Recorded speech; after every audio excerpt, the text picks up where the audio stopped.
Hello CAPF aspirants.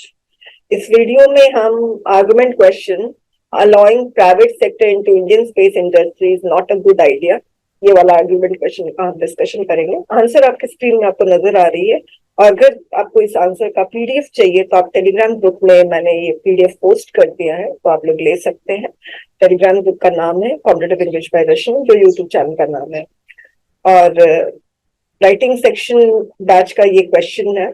साथ में online test series program start हो चुका है, और मई 1 को फर्स्ट टेस्ट पेपर रिलीज हुआ था, और जिसको भी इवैल्यूएशन करवाना है पेपर 2 के आंसर्स का, तो वो ये क्वेश्चन पेपर खरीद सकते हैं, जो कि capfreshme.com में मिल जाएगा आपको। और साथ में राइटिंग सेक्शन की बुक भी अवेलेबल है, अगर आपको ये खरीदना है वो भी capfreshme.com में मिल जाएगा।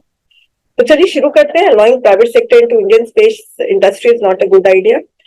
ये है आर्गुमेंट क्वेश्चन का फॉर्मेट, आई मीन इसका आंसर का फॉर्मेट है इंट्रो, फॉर, अगेंस्ट, कंक्लूजन।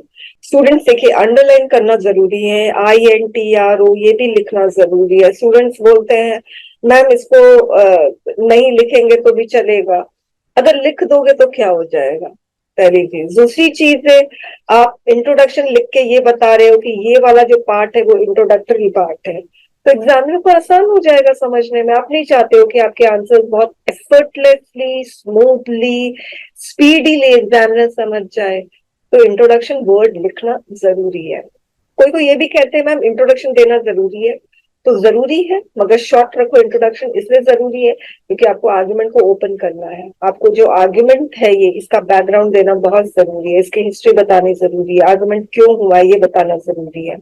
फिर कोई को कहता है मैम कंक्लूजन देना जरूरी है, कोई को कहता है मैम कंक्लूजन वर्ड देना जरूरी है। अगर आप कंक्लूजन वर्ड नहीं दोगे, सपोज आप नहीं देते हो कंक्लूजन वर्ड, सपोज ऐसे हम करते हैं कि मैं कंक्लूजन वर्ड को हटा देती हूँ ऐसे, और ये आप कंक्लूजन वर्ड सपोज नहीं देते हो, ये पूरा हट गया, ठीक है। अब हो क्या रहा है, ऐसा लग रहा है कि ये कंक्लूजन वर्ड नहीं दोगे तो ऐसा लग रहा है ये वाला जो पैराग्राफ है, ये second part, second point, against का सेकंड पॉइंट का ही पैराग्राफ है, ऐसा लगता है। इसीलिए इंट्रोडक्शन वर्ड देना बहुत ज्यादा जरूरी है इसमें। चलते हैं, बात करते हैं कंटेंट की। Introduction. ISRO launch Vikram-S rocket at Sriharikota. It is India's first privately developed rocket. This has raised the question regarding the pros and cons of privatizing Indian space industry. तो मैंने यहाँ पर बैकग्राउंड दिया है जो कि इम्पोर्टेंट है, कि फर्स्ट जो प्राइवेटली डेवलप्ड रॉकेट था उसको लॉन्च किया गया।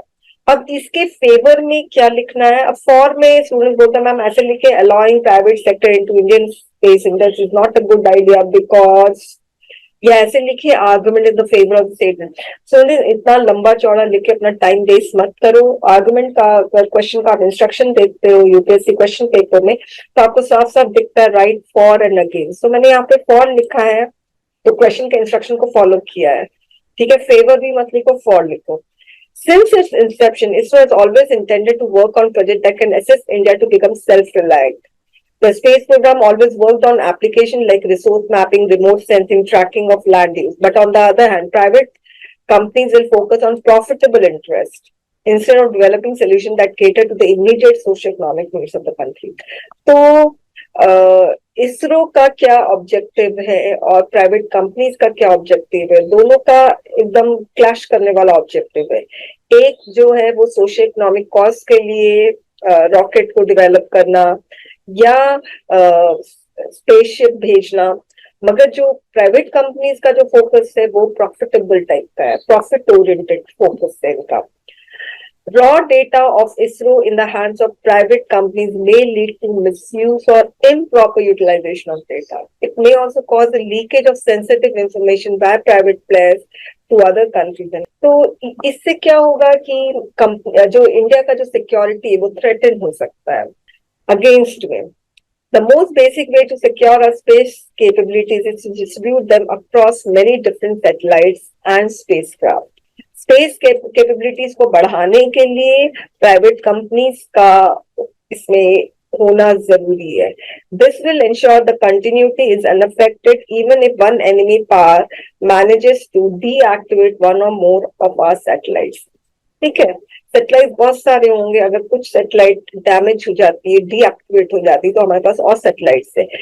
For example, the US is highly vulnerable in space because it depends on thousands of its satellites. But it is also best equipped to deal with the potential attack on its space assets because it can find alternative to switch to. Private sector participation can ensure this sort of diversity.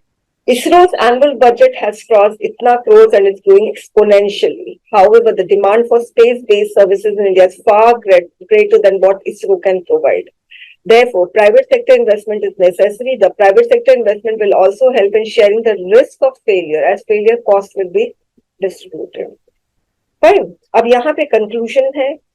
There are areas of space utilization that will be best fulfilled by the private sector. Also, there are areas that are and will continue to be best fulfilled by the public sector. यानी कुछ space utilization का sectors है जिसको private sector handle कर सकते हैं, और कुछ ऐसा है जिसको पब्लिक सेक्टर हैंडल कर सकते हैं. The relationship between the two symbiotic not parasitic. Therefore symbiotic मतलब एक दूसरे पर डिपेंडेंट होगा. ठीक है. Therefore, India should create an independent body that can create a level playing field for government and private space enterprises. I hope ये answer आप लोगों को बहुत यूजफुल लगा होगा. इसका पीडीएफ आपको टेलीग्राम ग्रुप में मिल जाएगा. Thank you very much.